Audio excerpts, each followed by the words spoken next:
راہ پرخار ہے کیا ہونا ہے، راہ پرخار ہے کیا ہونا ہے، پاؤں افگار ہے کیا ہونا ہے، تیرے بیمار کو میرے عیسیٰ غش لگاتار ہے کیا ہونا ہے، دور جانا ہے رہا دن تھوڑا کوچ تیار ہے کیا ہونا ہے، کل وہاں دید کا دن آج یہاں آنکھ بیکار ہے کیا ہونا ہے، آنکھ بیکار ہے کیا ہونا ہے، اوروں سے چھپ کے کیے جس کے گناہ، اوروں سے چھپ کے کیے جس کے گناہ وہ خبردار ہے کیا ہونا ہے، وہ خبردار ہے کیا ہونا ہے، اور کیوں رضا کرتے ہو ہنستے اٹھو،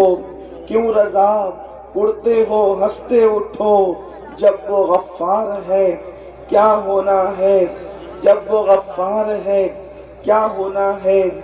آج کی یہ محفل بڑی خوبصورت محفل، یہاں کے لوگوں نے بڑی محنت مشقتوں کے ساتھ سجایا۔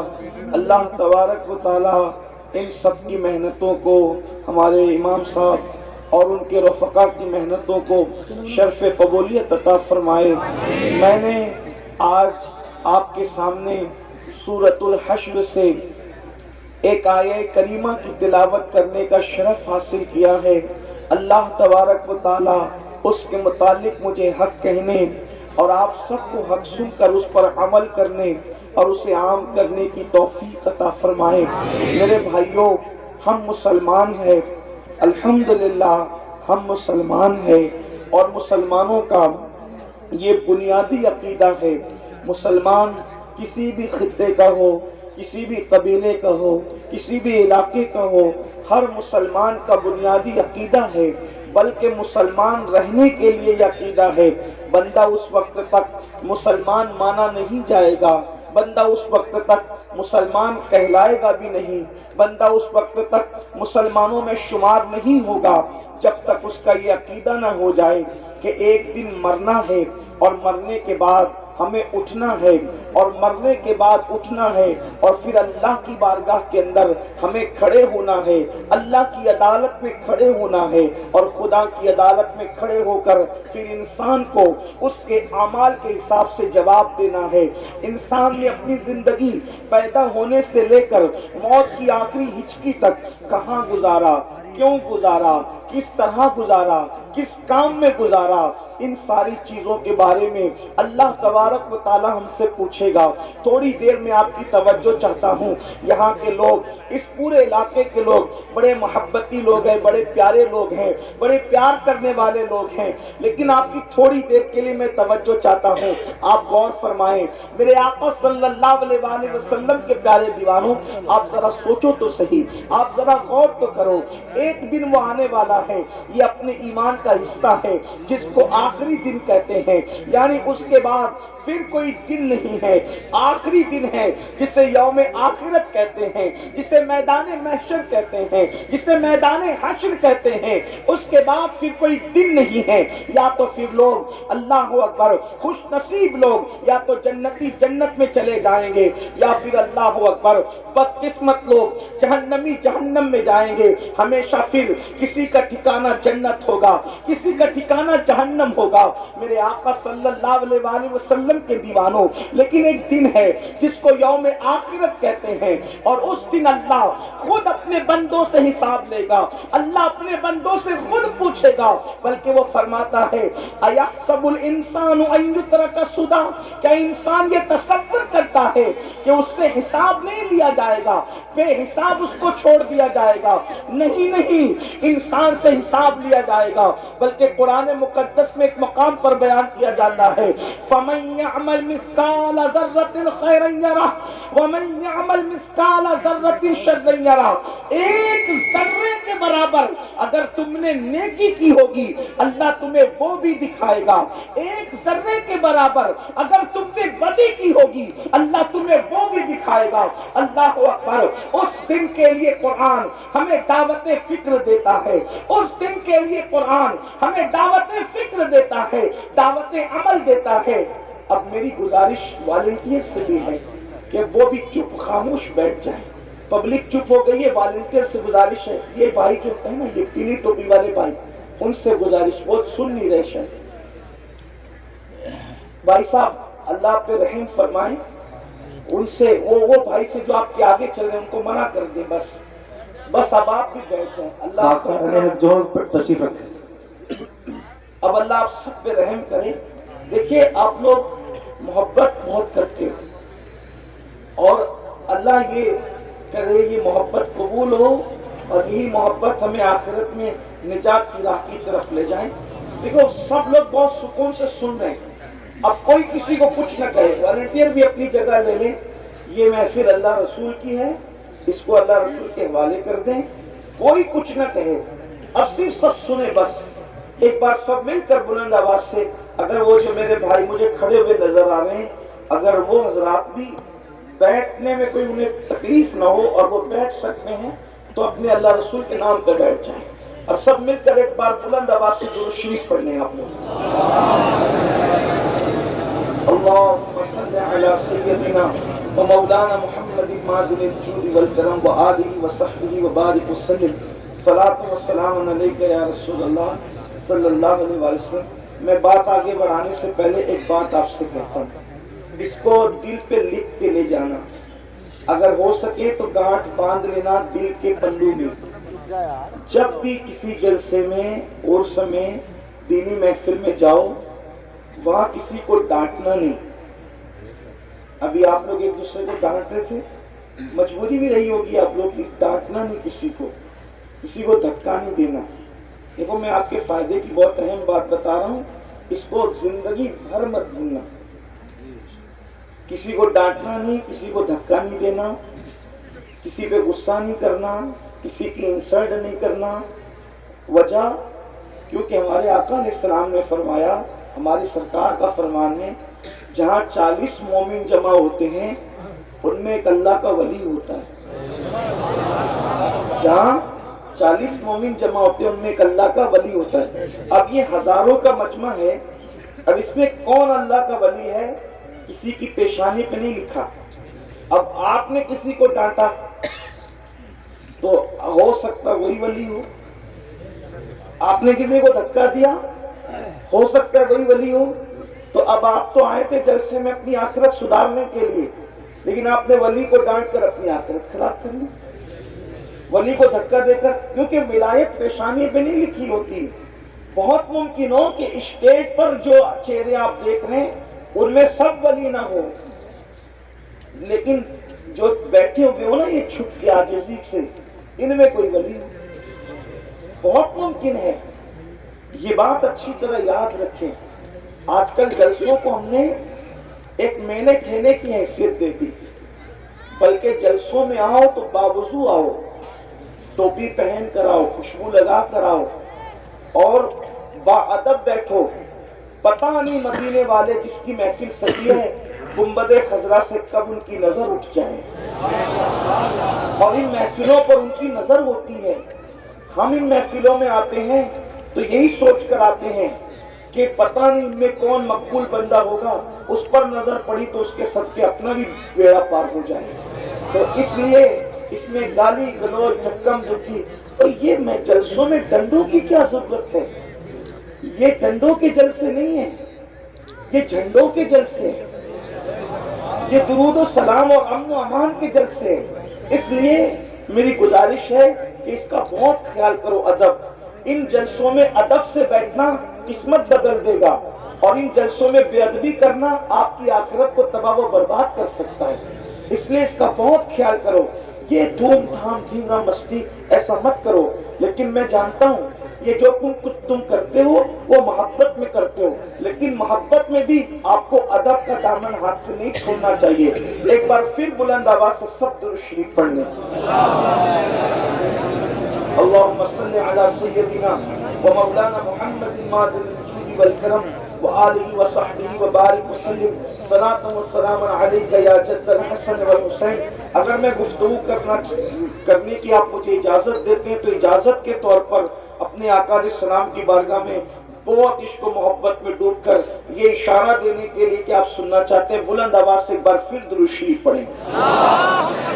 اللہ رب محمد صلی اللہ علیہ وسلم، نحن عباد محمد صلی اللہ علیہ وسلم، صلاۃ و سلام علیک یا جد الحسن والحسین، صلاۃ و سلام علیک یا جد الغوث الثقلین۔ اب سنو، عرض یہ کر رہا تھا کہ اللہ تبارک و تعالیٰ اپنے بندوں سے حساب لے گا قیامت کے دن، اور بندوں کو اللہ کی بارگاہ میں جواب دینا ہوگا۔ زندگی کے لمحے لمحے کا حساب، ایک ایک پل کا حساب۔ بلکہ اللہ کے رسول علیہ السلام فرماتے ہیں کہ زمین شعلے اگل رہی ہوگی، یہ اللہ کے رسول کا فرمان ہے، زمین شعلے اگل رہی ہوگی اور زمین پر انتہائی تپش اور حرارت ہوگی، اور زمین انسان کے پیروں کو پکڑ لے گی، زمین انسان کے قدموں کو پکڑ لے گی، اور جب زمین انسان کے پیروں کو پکڑے گی تو اس وقت تک کہ زمین اس کو نہیں چھوڑے گی جب تک اللہ اس سے چند سوالات نہ کر لے۔ اور وہ سوال میں سے ایک سوال یہ ہوگا، تو نے اپنی زندگی کہاں گزاری، تیری زندگی کہاں گزری؟ تھوڑا سوچو، تھوڑا غور کرو۔ پہلا سوال، زمین نے قدموں کو پکڑ لیا ہے، اللہ اکبر۔ ذرا تصور کریں، یہ کوئی کہانی قصہ نہیں، مئی کی چلچلاتی ہوئی دھوپ میں ننگے پیر ہم اپنی زمین پر قدم رکھ کر کے نہیں چل سکتے۔ جب یہ دنیا کی زمین اللہ اکبر مئی کی حرارت، مئی کی تپش جب اس کو اللہ اکبر گرم کر دیتی ہے، ہم اس پر ننگے پیر رکھ کر کے نہیں چل سکتے۔ اور اگر ڈامر کی سڑک ہے، تارکول کی سڑک ہے، تو اس پر تو ہم یقیناً اور قطعی طور پر پیر نہیں رکھ سکتے۔ میرے بھائیوں مجھے بتاؤ، جب مئی کی حرارت سے یہ زمین گرم ہو جائے تو اس وقت ہم اس پر پیر نہیں رکھ سکتے۔ اللہ اللہ، اس دن کیا حال ہوگا، ہم کیسے کھڑے رہیں گے، اور کھڑے رہنے کی طاقت کہاں سے لائیں گے، کھڑے رہنے کی قوت کہاں سے لائیں گے؟ اللہ اکبر، جب انسان کے سر اور سورج کے درمیان صرف ایک ہاتھ کا فاصلہ ہوگا۔ اللہ اکبر، آج سورج اپنی پیٹھ کی طرف سے چمک رہا ہے، اس دن سورج اپنے چہرے کی طرف سے چمکے گا۔ اللہ اللہ، اس دن کیا حال ہوگا، کوئی بیٹا اپنے باپ کے کام نہیں آئے گا، کوئی ماں اپنے بیٹے کے کام نہیں آئے گی، اس دن رشتہ داریاں ٹوٹ رہی ہوگی، اس دن خون کے رشتے ٹوٹ چکے ہوں گے، نہ کوئی بیوی شوہر کو پہچاننے کے لیے تیار ہوگی، نہ کوئی شوہر اپنی بیوی کو پہچاننے کے لیے تیار ہوگا۔ وہ کیسا دن ہوگا جس دن رشتے ٹوٹ چکے ہوں گے، جس دن ناطے بے وقت ہو چکے ہوں گے، جس دن کسی کا مکان نہ ہوگا، جس دن کسی کی دکان نہ ہوگی، جس دن کسی کی سلطنت نہ ہوگی، جس دن کسی کی حکومت نہ ہوگی۔ اس دن میرے اللہ کی حکومت کے سوا کسی کی حکومت نہیں، میرے اللہ کی بادشاہت کے سوا کسی کی بادشاہت نہیں۔ وہ خود فرمائے گا، لمن الملک، آج حکومت کس کی ہے، آج ملک کس کا ہے؟ کوئی جواب دینے والا بھی نہ ہوگا، پھر خود ہی فرمائے گا، للہ الواحد القہار، آج تو حکومت صرف اور صرف اس کے لیے ہے جو غلبے والا خدا ہے، جو قوت والا رب ہے۔ اللہ اکبر، ذرا اندازہ تو کرو، ایک وقت وہ آنے والا ہے۔ میرے بھائیوں اور میری بہنیں بھی اگر موجود ہے، ان سے پوچھنا چاہتا ہوں، اگر یہ بات کوئی مولوی صاحب بیان کرتے تو لوگ کہتے مولوی نے بے وقوف بنا دیا، کوئی سیاسی لیڈر کہتا تو لوگ اس کا مذاق اڑا سکتے تھے، لیکن اللہ اللہ، یہ غیب کی خبر وہ غیب کا نبی دے رہا ہے جو اپنی زبان سے کبھی اپنی مرضی کے مطابق گفتگو کرتے ہی نہیں، جو اپنی مرضی کے مطابق بات کرتے ہی نہیں۔ اللہ اکبر، وہ عالم ما کان و ما یکون، وہ غیب کا نبی فرما رہے ہیں، زمین اللہ اکبر اتنے قریب سورج کی ہوگی، اور سورج اتنے قریب زمین سے ہوگا، اور زمین شعلے اگل رہی ہوگی، اور انسان کے پیر زمین پکڑ لے گی، اور اللہ پوچھے گا، بتا تو نے اپنی زندگی کہاں گزاری، تو نے اپنی زندگی کی راتیں کہاں گزاری، تو نے اپنی زندگی کے دن کہاں گزارے؟ اب آپ مجھے بتائیں، اللہ اکبر، وہ میرے نوجوان جو کبھی جوئے کے اڈے پر، جو کبھی شراب کے اڈے پر، جو کبھی زنا کے اڈے پر، جو موبائل کے اندر گیم کھیلتے بیٹھتے ہیں، جو کرکٹ دیکھتے ہوئے انڈیا پاکستان کے میچ میں اتنے مصروف ہو جاتے ہیں کہ اذان کب ہو رہی ہے انہیں اذان کی خبر بھی نہیں ہوتی۔ اللہ اکبر، جو نمازوں کو ترک کرتے ہیں، اللہ اکبر، وہ کس طریقے سے اللہ کو جواب دیں گے؟ میرے عزیز، باپ کو جواب دینا آسان ہے، پیر کو جواب دینا آسان ہے، امام کو جواب دینا آسان ہے، لیکن اللہ کی بارگاہ میں جواب کون دے گا؟ جہاں جبریل بھی کلام کرنے کے لیے ڈرتے ہیں، جہاں انبیاء بھی گفتگو کرنے کے لیے ڈرتے ہیں، اللہ اکبر، وہاں ہم کیسے جواب دیں گے؟ زندگی، پوری زندگی کہاں گزاری؟ اب ذرا سوچو تو صحیح، کہاں اٹھ رہے ہو، کہاں بیٹھ رہے ہو، کیا کیا باتیں کر رہے ہو؟ یہ سب اللہ رب العزت کے فرشتے لکھ رہے ہیں۔ اس دن کے لیے قرآن میں دعوت فکر دیتا ہے، یا ایھا الذین آمنوا اتقوا اللہ ولتنظر نفس ما قدمت لغد واتقوا اللہ ان اللہ خبیر بما تعملون۔ اے ایمان والو، اللہ سے ڈرو، اے ایمان والو، اللہ سے ڈرو، اور قیامت کے دن کے لیے کیا عمل بھیج رہے ہو اس سلسلے میں غور کرو۔ قیامت کے دن کے لیے کیا بھیج رہے ہو اس سلسلے میں فکر کرو۔ کیا بھیجا قیامت کے لیے؟ قیامت کے دن کے لیے کیا روانہ کیا؟ کیا عمل بھیجا؟ جھوٹ بھیج کر اپنی جہنم کا سامان کیا یا سچ بھیج کر اپنی جنت کا سامان کیا؟ ماں باپوں کا دل دکھا کر اپنی جہنم کا سامان کیا یا ماں باپ کا دل خوش کر کے اپنی جنت کا سامان کیا؟ بیوی پہ ظلم کر کے اپنی جہنم کا سامان کیا یا بیوی کو خوش رکھ کے اس کے حقوق ادا کر کے اپنی جنت کا سامان کیا؟ مسجدوں کو ویران کر کے اپنی جہنم کا سامان کیا یا مسجدوں کو آباد کر کے اپنی جنت کا سامان کیا؟ میرے بھائی، یہ دنیا ہے، یہاں فٹ پاتھ پر بھی زندگی گزر جاتی ہے، یہ دنیا ہے، یہاں درختوں کے نیچے بھی زندگی گزر جاتی ہے، میرے بھائی تو یہ دنیا ہے، یہاں جھوپڑوں میں بھی زندگی گزر جاتی ہے، یہ دنیا ہے، یہاں بغیر مکان اور دکان کے بھی زندگی گزر جاتی ہے، اس لیے کہ یہ دنیا ہے، ایک سرائے فانی ہے دنیا، یہ سرائے ہے، سرائے مطلب لاج ہے، لاج، اس لاج کے اندر یہ دنیا لاج کی طرح ہے۔ لاج میں کیا ہوتا ہے؟ کوئی مستقل نہیں رہتا، آج ایک بندہ، کل دوسرا بندہ، پرسوں تیسرا بندہ، بولو لاج میں لوگ بدلتے رہتے ہیں کہ نہیں بدلتے رہتے؟ بالکل اسی طرح سے یہ دنیا ہے، ہم سے پہلے ہمارے باپ دادا تھے، ان سے پہلے ان کے باپ دادا تھے، ان سے پہلے ان کے باپ دادا تھے، اب ہماری باری ہے، ایک دن ہم بھی یہاں سے رخصت ہو جائیں گے۔ یاد رکھو، آخرت کی فکر کرو گے تو بھی ایک دن موت آئے گی، آخرت کی فکر نہیں کرو گے تو بھی موت آئے گی۔ آج مسلمان اپنی آخرت کو بھول چکا ہے اور قرآن کہہ رہا ہے، اے ایمان والو، اللہ سے ڈرو اور آخرت کے لیے کیا بھیج رہے ہو اس سلسلے میں غور کرو، اس سلسلے میں فکر کرو۔ اور پھر قرآن کہتا ہے واتقوا اللہ، اللہ سے ڈرو۔ پھر ڈرنے کی بات کرتا ہے، ان اللہ، بے شک اللہ، خبیر بما تعملون، اللہ تمہارے ایک ایک پل کی خبر رکھتا ہے، تمہارے اعمال کی خبر رکھتا ہے۔ رات کی تاریکی میں کیا کرتے ہو اللہ دیکھ رہا ہے، دن کے اجالے میں کیا کرتے ہو اللہ دیکھ رہا ہے، کیسے کھاتے ہو، کیا کھاتے ہو، حلال کھاتے ہو کہ حرام کھاتے ہو، اللہ دیکھ رہا ہے۔ اللہ اکبر، انسان جس کے دل میں آخرت کی فکر پیدا ہوتی ہے وہ انسان اپنے آپ کو گناہوں سے بچا لیتا ہے، اور جب آخرت کی فکر نکل جاتی ہے تو انسان آوارہ ہو جاتا ہے۔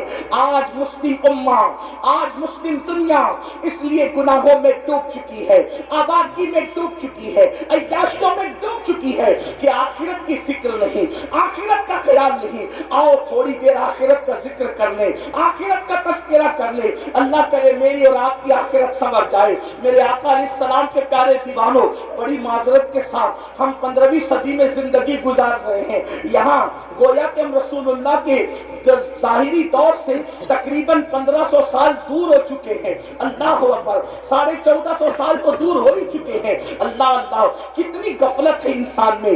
پہلے کا دور یہ تھا پوری پوری رات مصلی پہ گزارتے تھے, پھر بھی اللہ سے ڈر کے کہتے تھے اللہ قیامت میں تو ہم سے کیا پوچھے گا اور ہم تجھے کیا جواب دیں گے. یہ فکر تھی فکر. اور آج یہ ہے فلمیں دیکھ رہے ہیں, سیریل دیکھ رہے ہیں, شراب پی رہے ہیں, جوا کھیل رہے ہیں, سود کے دھندے کر رہے ہیں, ماں باپ کا دل دکھا رہے ہیں. کون سا وہ گناہ ہے جو مسلم امہ کے اندر موجود نہیں؟ بڑے بڑے جرائم, بڑے بڑے گناہ, بلکہ وہ گناہ کر رہے ہیں جس میں آسمان پھٹ کے زمین پہ گر جائے. پتا ہے ایک گناہ ایسا بھی ہے جس کی وجہ سے آسمان پھٹنے لگتا ہے, اگر فرشتے نہ پکڑ لے تو آسمان پھٹ کر کے گرے. وہ کون سا گناہ ہے؟ اللہ اکبر. حضرت سیدنا فقی ابو اللہ سمرقندی فرماتے ہیں کہ جب کوئی مرد کسی مرد کے ساتھ بدفعلی کرتا ہے, جب کوئی نوجوان کسی نوجوان کے ساتھ بدفعلی کرتا ہے, تو اس وقت اللہ کا عرش کانپنے لگتا ہے, خدا کے عرش پر زلزلہ طاری ہوتا ہے, عرش پر کپکپی کی کیفیت طاری ہوتی ہے, اور قریب ہوتا ہے کہ آسمان پھٹ کر کے زمین پہ گر جائے.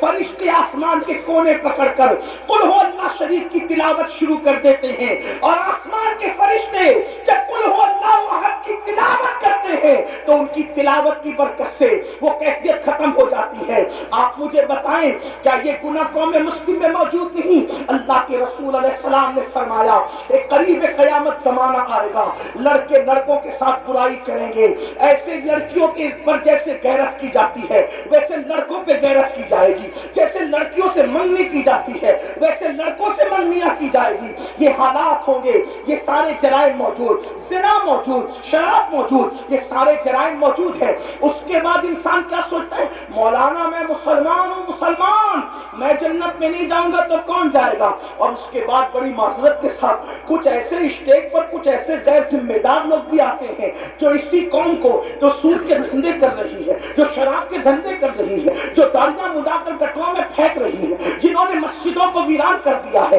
یہ ہفتے میں جمعہ کے دن 2 رکعت کے سوا ان کی اکثریت نماز پڑھنے کے لیے نہیں آتی.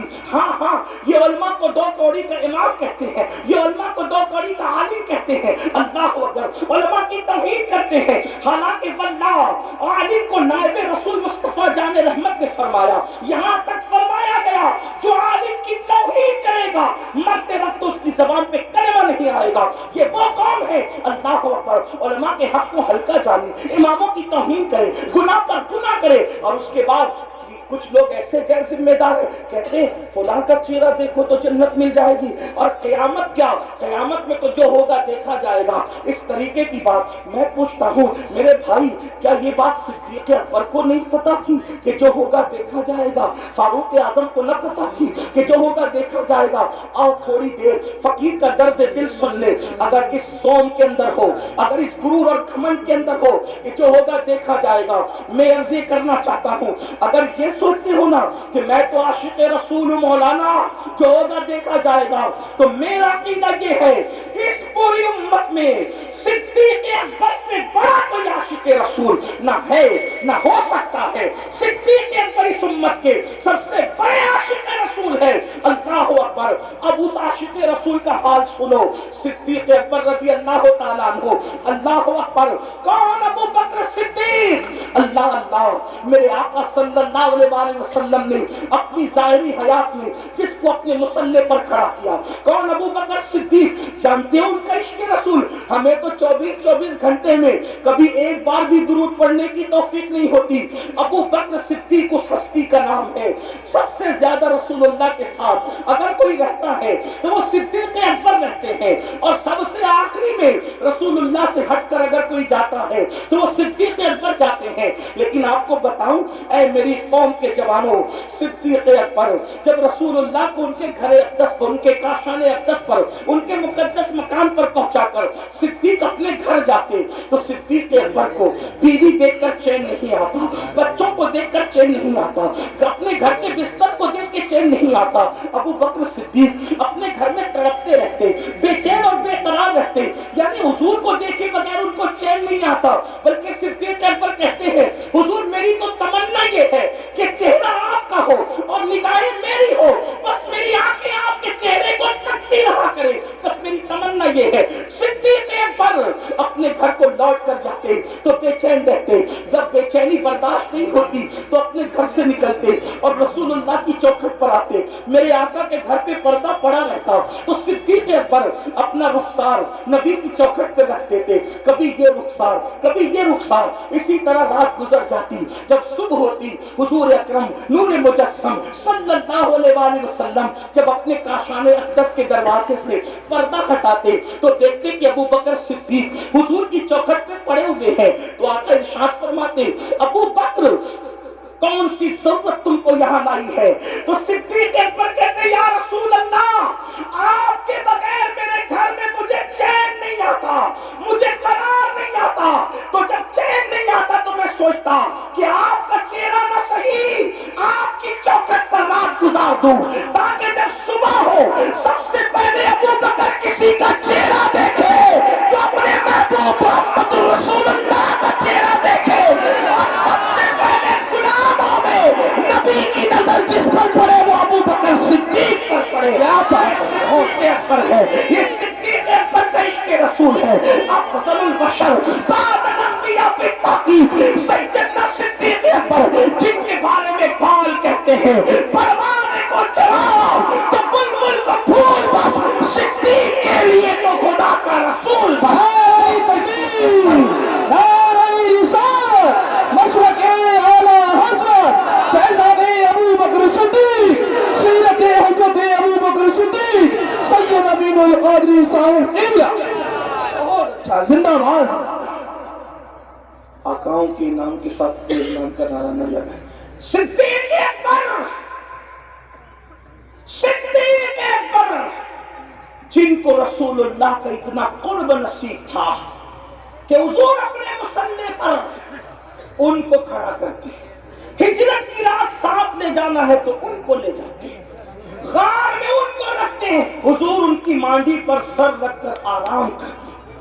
جب ہم حضور کو ان کی مانڈی پر ان کے زانوں پر سر رکھ کے آرام کرتے دیکھتے ہیں تو عشق و محبت والے یوں کہنے لگتے ہیں دنیا قرآن کو گود میں رکھے گی لیکن ابو بکر تیری قسمت کو سلام، تو نے صاحب قرآن کو اپنی گود میں لے کر کائنات کی نمائشوں کو اپنی گود میں سمیٹ لیا۔ یہ صدیق اکبر ہے۔ حضور محدث اعظم ہند کے چھوچوی رحمت اللہ تعالی علیہ ان کی شان یوں بیان کرتے ہیں مرتبہ حضرت صدیق کا یہ ہے سید، مرتبہ حضرت صدیق کا یہ ہے سید، ہر فضیلت کے وہ جامع ہے نبوت کے سوا، ہر فضیلت کے وہ جامع ہے نبوت کے سوا۔ اب سننا، وہ ابو بکر صدیق جو پوری رات عبادت کرے، وہ ابو بکر صدیق جن کی شان میں قرآن کی آیتیں نازل ہو، وہ ابو بکر صدیق جس کی تعریف مصطفیٰ جامع رحمت کرے، سوچو کیسے ہوں گے صدیق۔ ان کو تو آخرت سے بے فکر ہو جانا چاہیے تھا کہ رسول اللہ میری تعریف کر رہے، وہ بھی کیسے تعریف کر رہے، اللہ اکبر۔ ایک مرتبہ حسان بن